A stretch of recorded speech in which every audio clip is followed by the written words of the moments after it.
Bonjour, bonjour, chers candidats et candidates. Je vous souhaite une fois encore la bienvenue sur notre chaîne Réussir la SVT au lycée.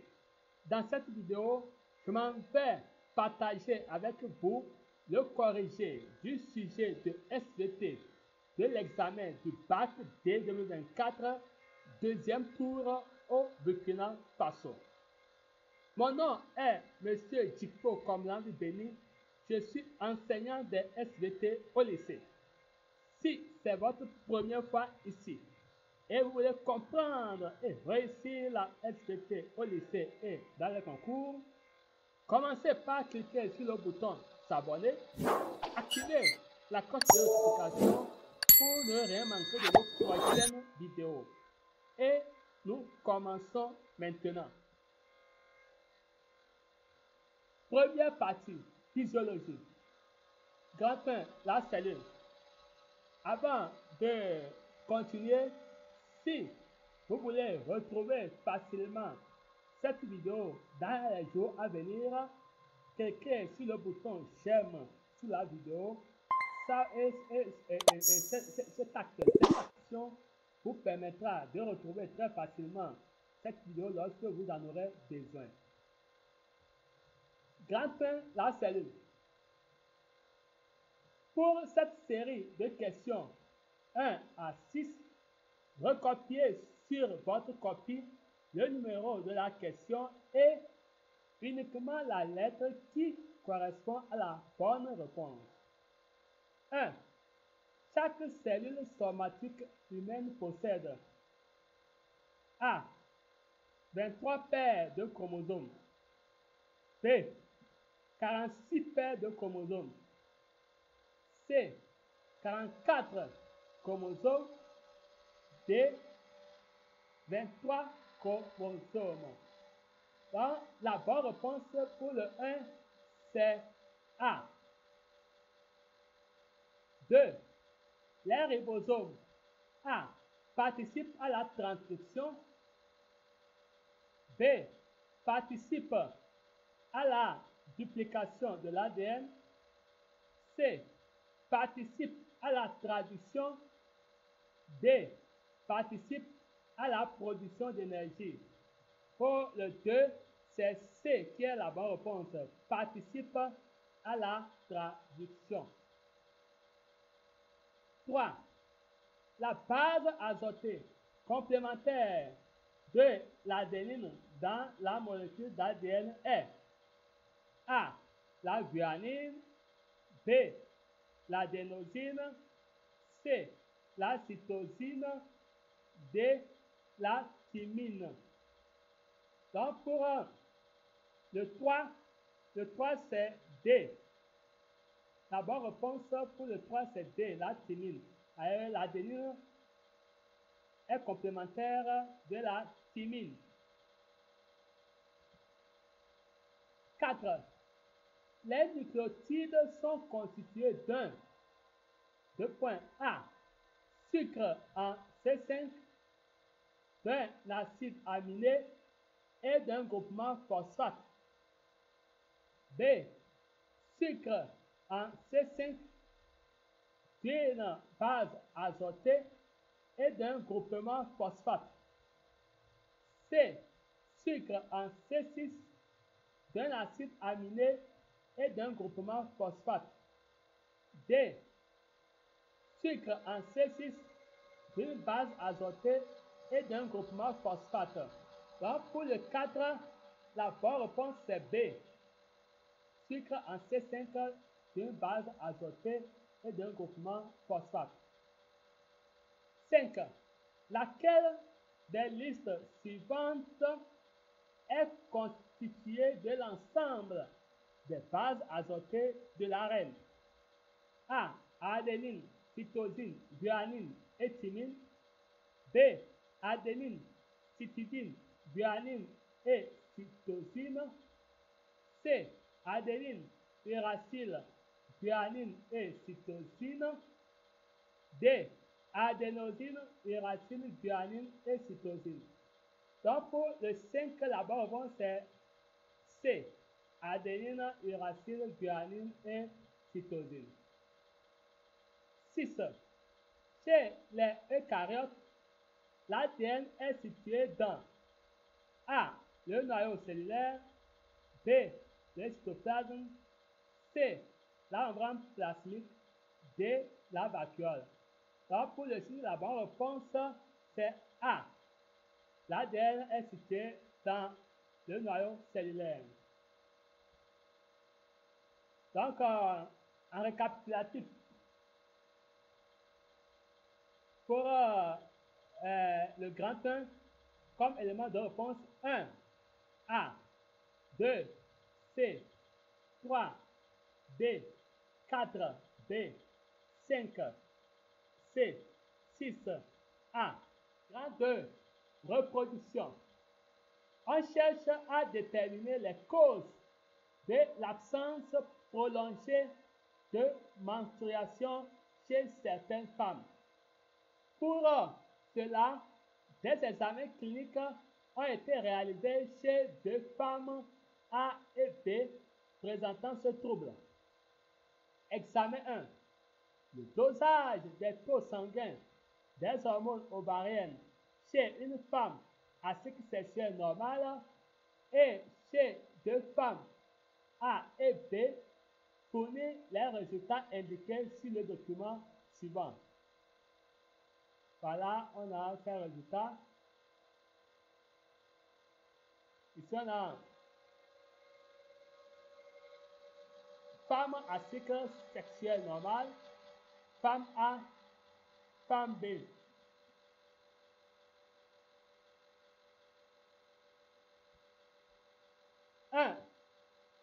À partir des données fournies par le document A, comparer les résultats des dosages des taux sanguins des hormones ovariennes chez les 3 femmes. B. Proposer une explication à l'absence des menstruations chez les 2 femmes A et B. Examen 2. L'échographie des ovaires chez les 2 femmes A et B montre que l'ovaire de la femme A ne contient ni follicule ovarien ni corps jaune. L'ovaire de la femme B contient uniquement des follicules primordiaux et des follicules primaires. Examen 3.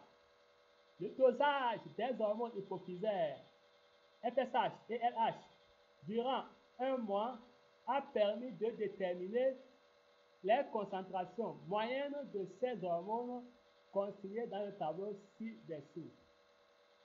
Et c'est la concentration moyenne de FSH, femme à cycle sexuel normal 32, femme A 92, femme B 12. Concentration moyenne de LH. Chez la femme à cycle sexuel normal 30, femme A 60, femme B 10.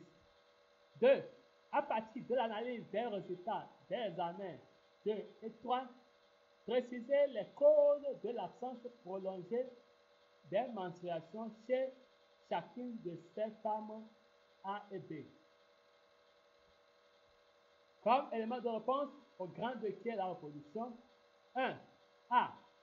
Chez la femme normale, les taux des hormones ovariennes présentent des variations au cours du cycle sexuel, tandis que chez les femmes A et B, ces taux sont faibles et constants. B. Proposition d'explication à l'absence prolongée des menstruations. Chez les 2 femmes A et B, la faible sécrétion d'hormones ovariennes durant tout le cycle ne permet pas le développement de la muqueuse utérine, d'où l'absence de menstruation. 2. Femme A. L'examen 2 révèle que ces ovaires ne contiennent ni follicules ni corps jaune. L'examen 3 montre que cette femme a des taux de FSH et de LH plus élevés que les taux normaux, respectivement 92 et 60 mU par millilitre contre 32 et 30 mU par millilitre chez la femme normale. L'absence de follicules est donc à l'origine des taux très faibles des hormones ovariennes qui n'assurent pas le développement de la muqueuse utérine, d'où l'absence de menstruation.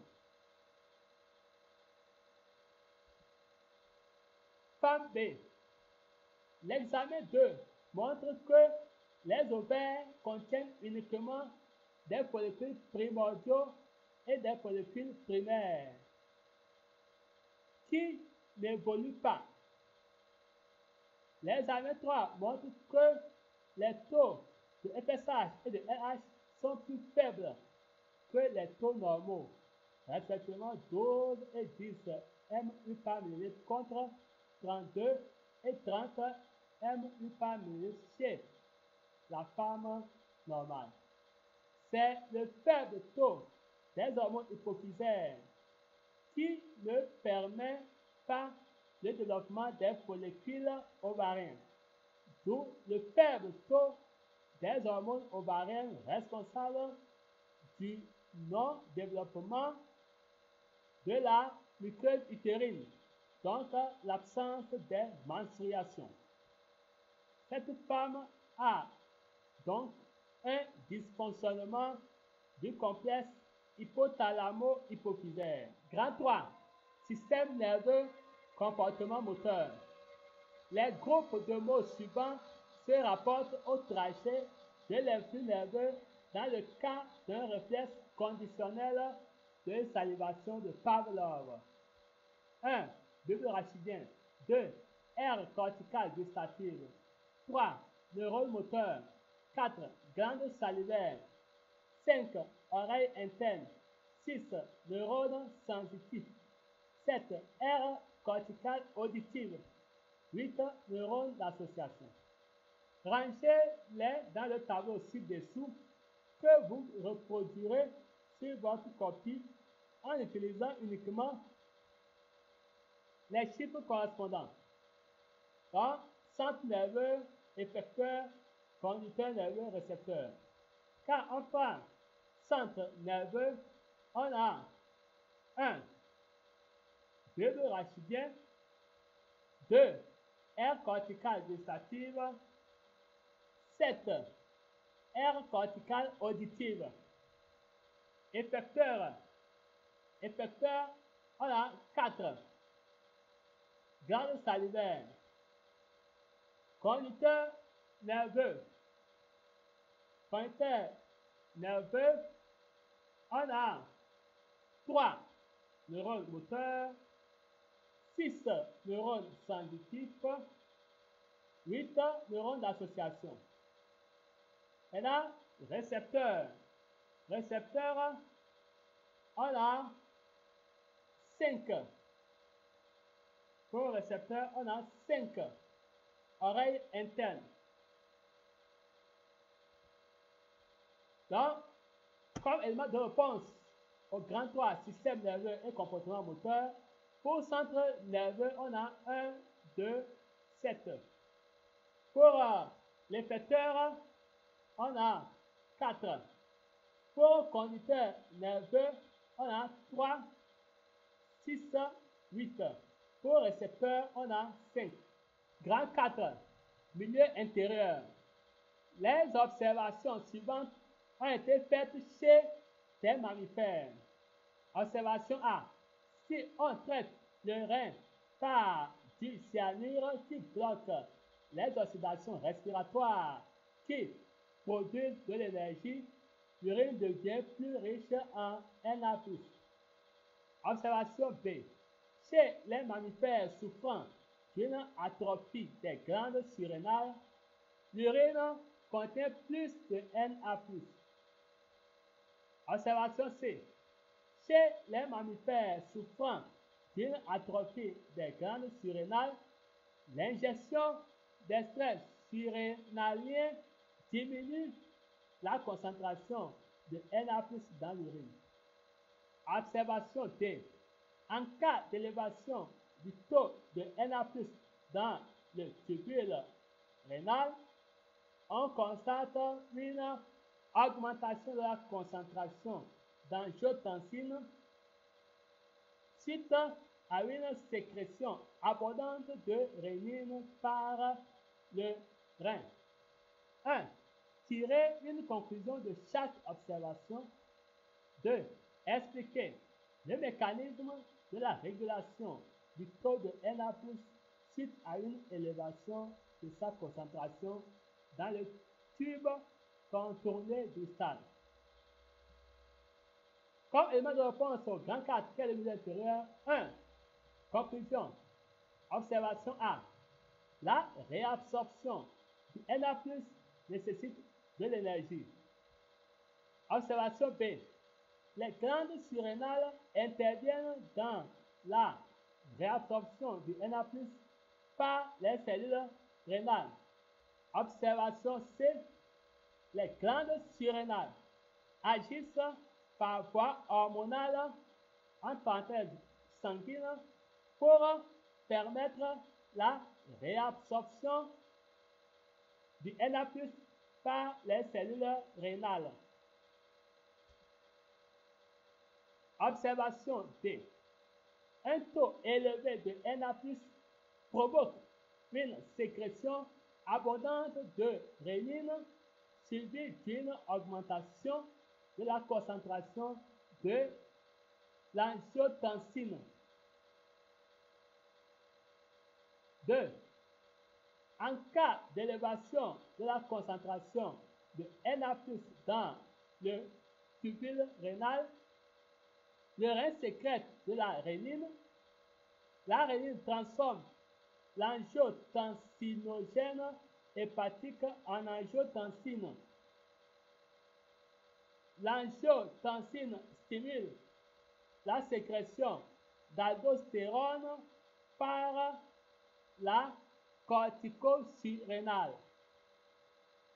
L'aldostérone se fixe sur ces récepteurs du tube contourné distal permettant la réabsorption du Na+.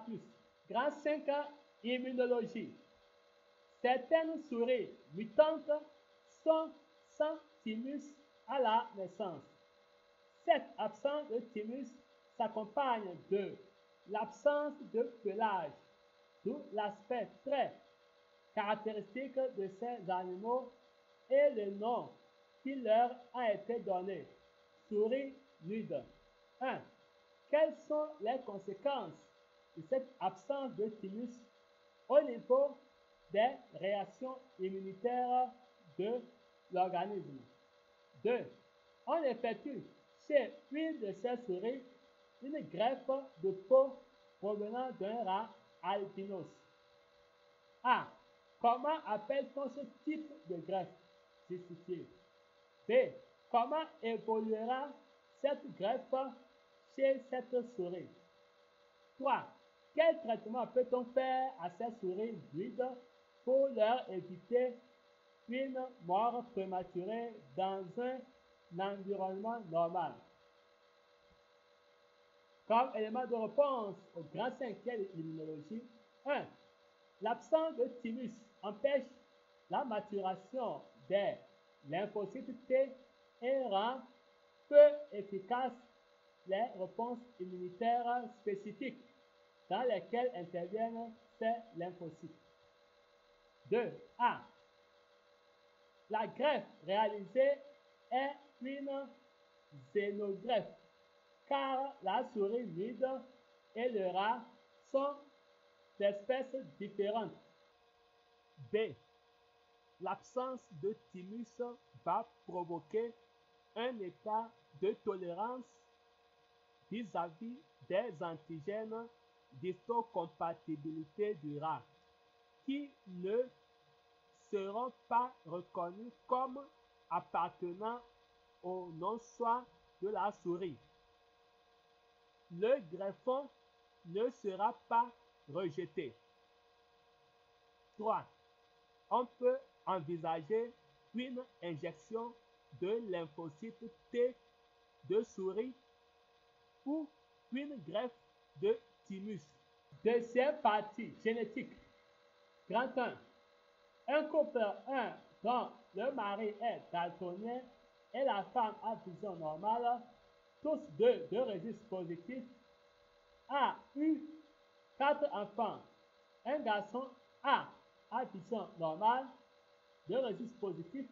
Une fille B a vision normale et de registre positif. Une fille C a vision normale et de registre négatif. Un garçon D a vision normale et de registre négatif. La fille D a épousé un homme daltonien E de registre négatif et ils ont un garçon F et une fille G daltonien et de registre positif. La fille C a épousé un homme H à vision normale et de registre positif et ils ont eu un garçon, un daltonien et de registre positif. 1. Élaborer l'arbre généalogique de cette famille. Donner une légende. 2. Déterminer la dominance ou la récessivité des allèles responsables du daltonisme et du facteur rhésus. 3. Déterminer la localisation chromosomique de chaque gène, sachant que H ne porte pas l'allèle responsable du daltonisme. 4. Donner les génotypes des individus C, H et I.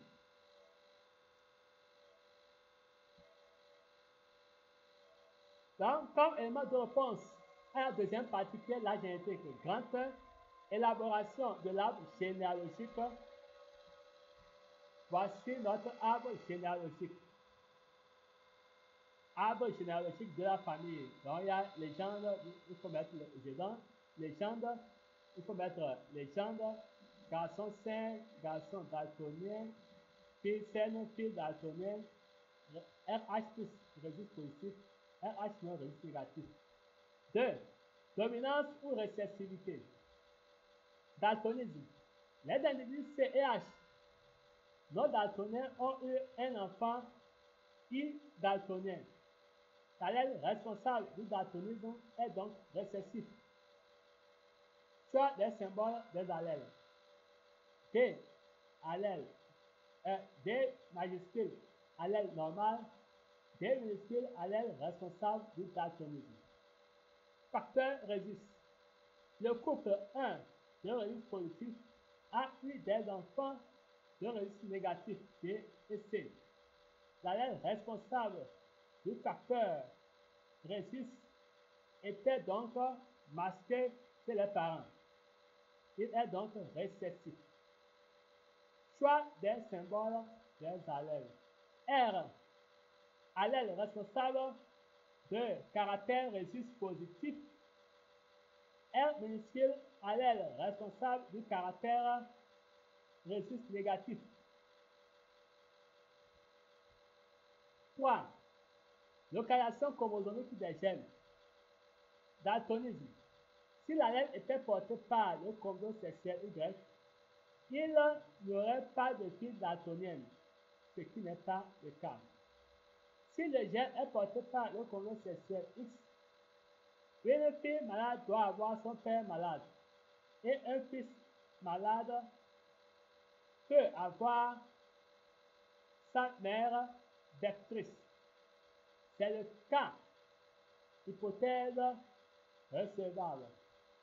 Si le gène est porté par un autosome, l'individu I devrait avoir son père H hétérozygote, ce qui n'est le cas.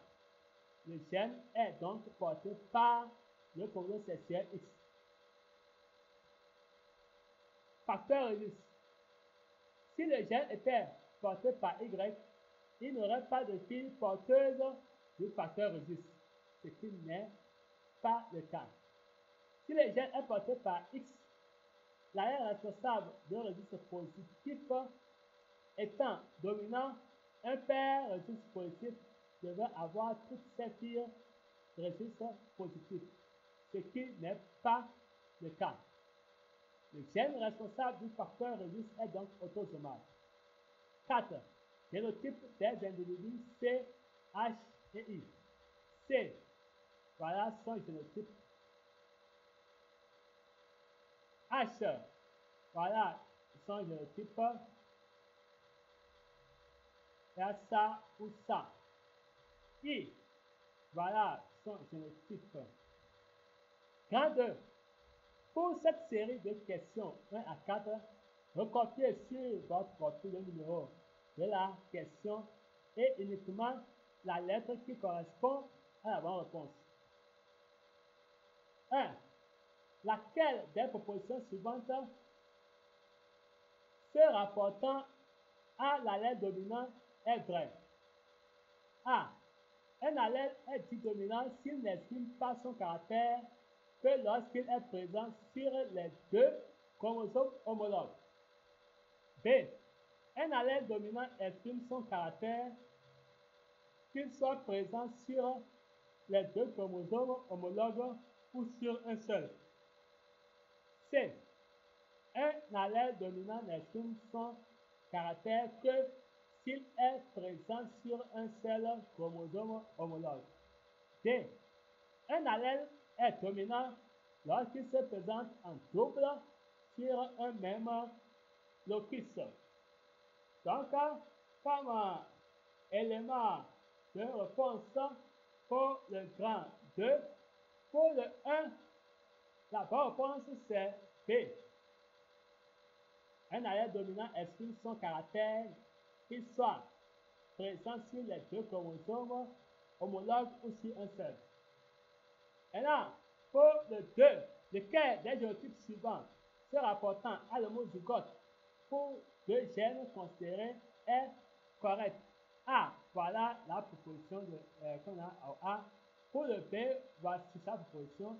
Pour le C, voici sa proposition. Pour le D, voici la proposition. Donc, pour le 2, la bonne réponse est D. 3. Le croisement de deux drosophiles de race pure donne une aux ailes normales et au corps clair et l'autre aux ailes vestigiales et corps noir, dont 100% de drosophiles aux ailes normales et au corps clair. Une seule des affirmations suivantes est vraie, laquelle? A. L'allèle responsable de la couleur du corps est dominant sur l'allèle responsable des ailes vestigiales. B. L'allèle responsable de la couleur claire du corps est dominant sur celui responsable de la couleur noire du corps. C. L'allèle responsable des ailes vestigiales est dominant sur l'allèle responsable des ailes normales. D. L'allèle responsable de la couleur noire du corps est dominant sur l'allèle responsable de la couleur claire du corps. Donc ici, pour le 3, la bonne réponse c'est B. 4. Dans un test cross de dihybridisme, chacun des effectifs parentaux représente 25% des descendants et celui de chacun des types nouveaux 25%. Laquelle des affirmations suivantes est vraie? A. Les deux gènes sont indépendants. B. Les deux gènes sont liés partiellement. C. Les deux gènes ont une liaison absolue. D. Les deux gènes sont sur le chromosome sexuel X. Donc la bonne réponse pour le cas c'est A. Deux gènes sont indépendants. Donc en récapitulatif pour le grand 2, 1 B, 2 D, 3 B, 4 A.